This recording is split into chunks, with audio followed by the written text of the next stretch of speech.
chicken bacon express, sibuyas, bagoong, siling pula. Ito na ating ginawang chicken bacon express.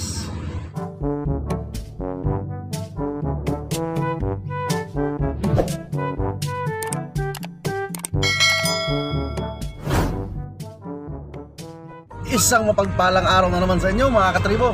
Ako nga pala si Ado at welcome sa Kabasan Tribe. Sa episode na to, magluluto ulit tayo ng Bacon Express. Pero ang gagamitin natin ay Chicken Bacon Express. Ang ginamit natin dito ay pitso ng manok. Ang mga sangkap natin, ito itong bagoong, sili, sibuyas, bawang, siling green, patis, mantika, paminta, at syempre ating bagong bigang gata o natok sa biko. Tara, umpisahan na natin mga katribo lutuin ng ating Chicken Bacon Express.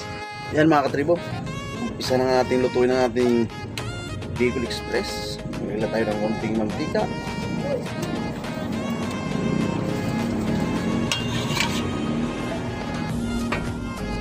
Ganda talaga ng ating bagong lutuan mga katribo. Susunod natin ang ating bawang.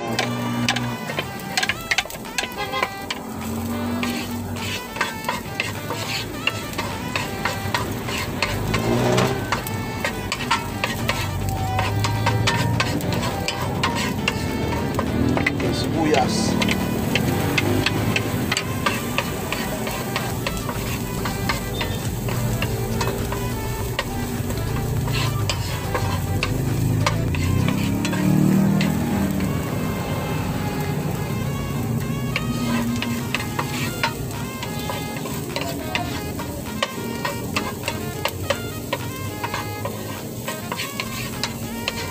Medyo luto-luto na ang bawang at saka sibuyas. Lagyan natin ang ating manok.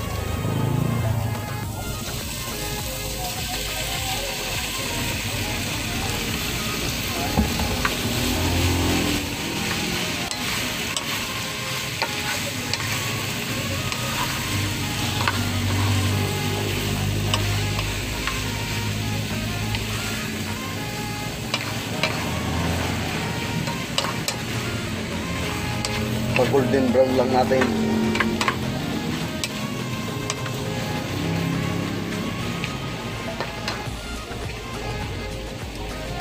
Takpan muna natin mga katribo. Baliktad na natin mga katribo. Dahil lumabas ng kanyang katas.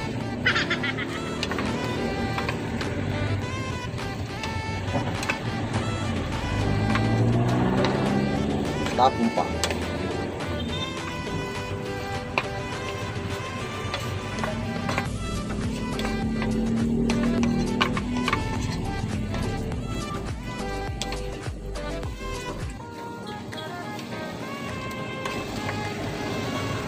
Okay na. Lagyan na tayo ng paminta.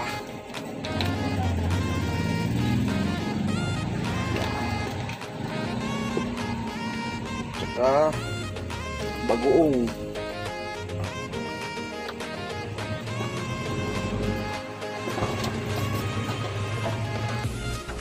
Tama na yan mga katribo. Sakto na yung bagoong natin yan.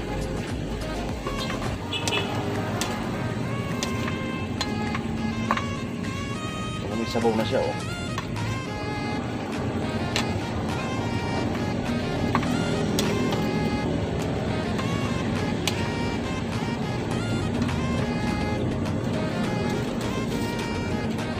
Okay na. Lagyan na natin ang ating unang bigang gata.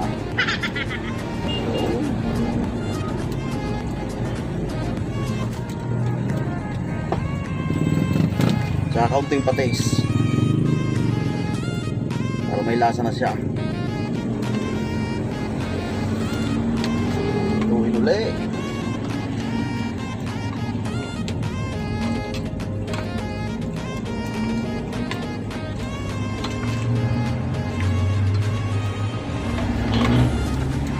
halo. Takpan natin siya mga katribo hanggang sa matuyo bago natin nilagay yung kakang gata. Balikan muli natin mamaya mga katribo. Double check na natin mga katribo. Ayan, medyo nagtuyo na siya mga katribo.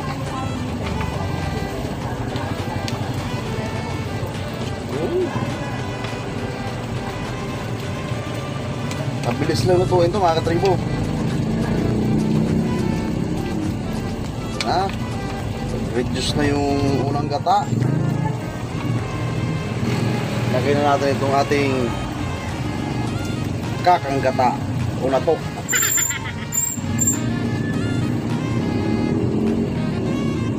Yan. Saka sabayin na rin natin itong ating siling pula, saka siling green.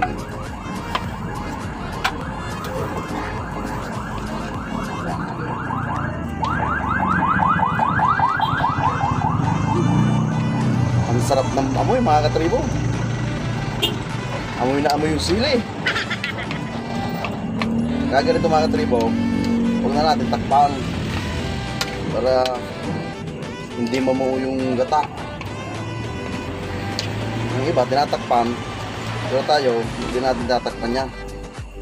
Hihintayin na lang natin matuyo yung ano, yung gata. Hintayin natin sa hanggang sa matuyo siya mga katribo. Medyo tuyo na siya mga katribo. So, ang sarap na mga katribo.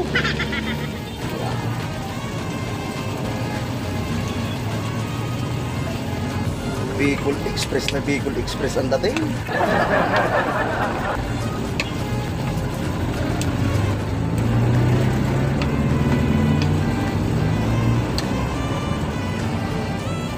Luto na yan mga katribo. Kain na naman. Paibog na naman mga katribo. Tara.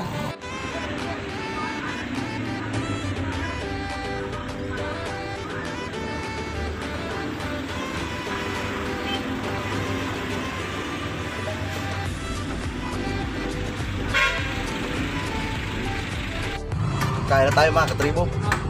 Ito na ating ginawang chicken Bicol Express. Wow! Sarap niya mga katribo. Bago tayo kumain, magpasalamat muna tayo.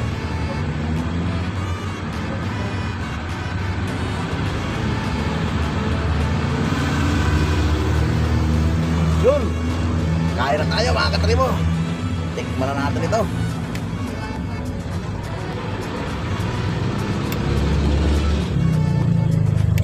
Ang lasa, panghang na naman talaga. Para sa inyo mga katribo.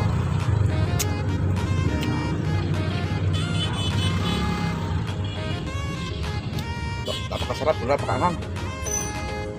Unang gagat pa lang, kumagat na.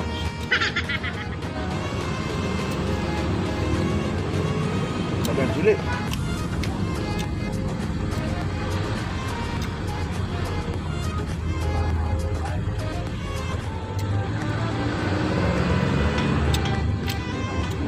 Sarap mga katribo.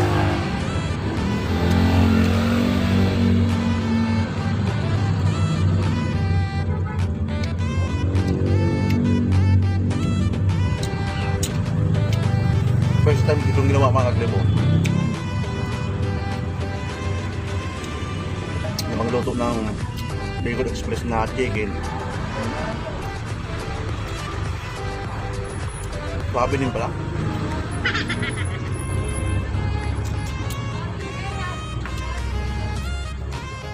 Napakasarap din pala.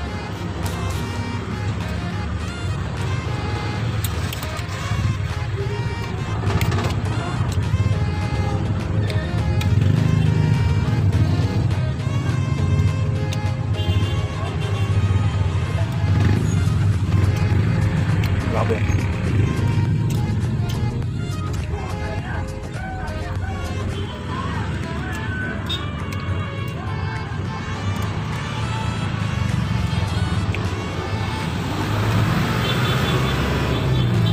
Sili.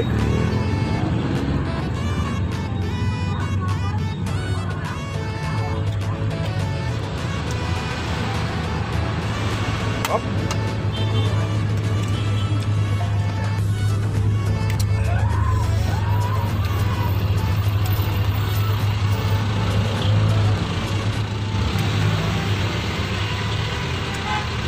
Saka hindi na nakakaumay kainin mga katribo. Hindi katulad pag karning baboy ang ginamit, nakakaumay kainin. Kaya sobrang nagmamantika talaga. Pero ito suabe.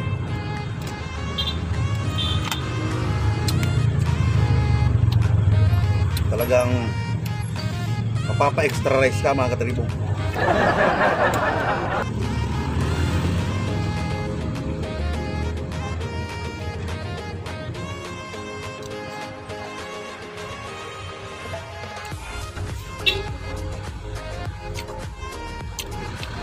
Sumisipo lang mga katribo. Grabe.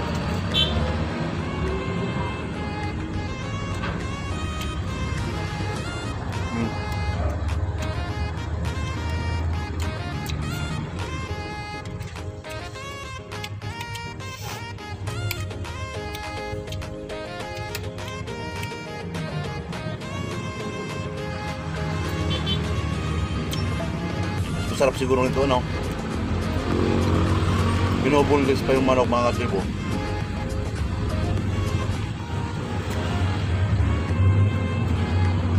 O kasi hindi ko siya na-ibonless.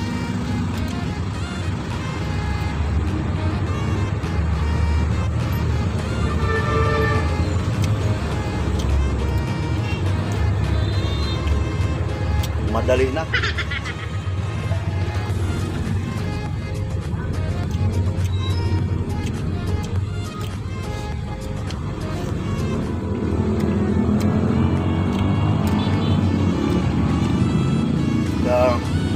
Habang kumakain tayo mga katribo, shoutout ko pala yung aking Tres Marias.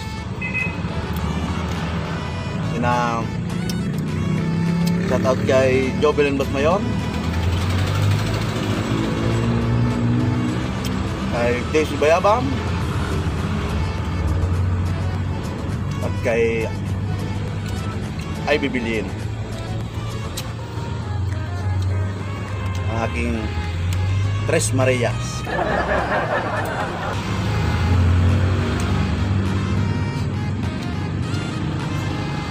Salamat suporta mga kaibigan.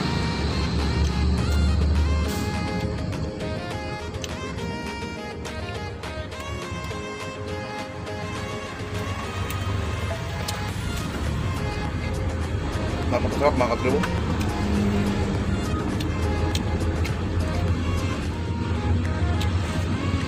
Naparami na naman tayo ng kain mga katribo. Kaya hanggang dito na lang muna ang aking may mabahagi sa inyo. Muli, ito po si Ado ang nagpapaalalang sa larangan ng pagluluto ay hindi mo kailangan ng maraming sangkap. Samahan mo lang ng pagmamahal at siguradong sasarap ka. Peace out.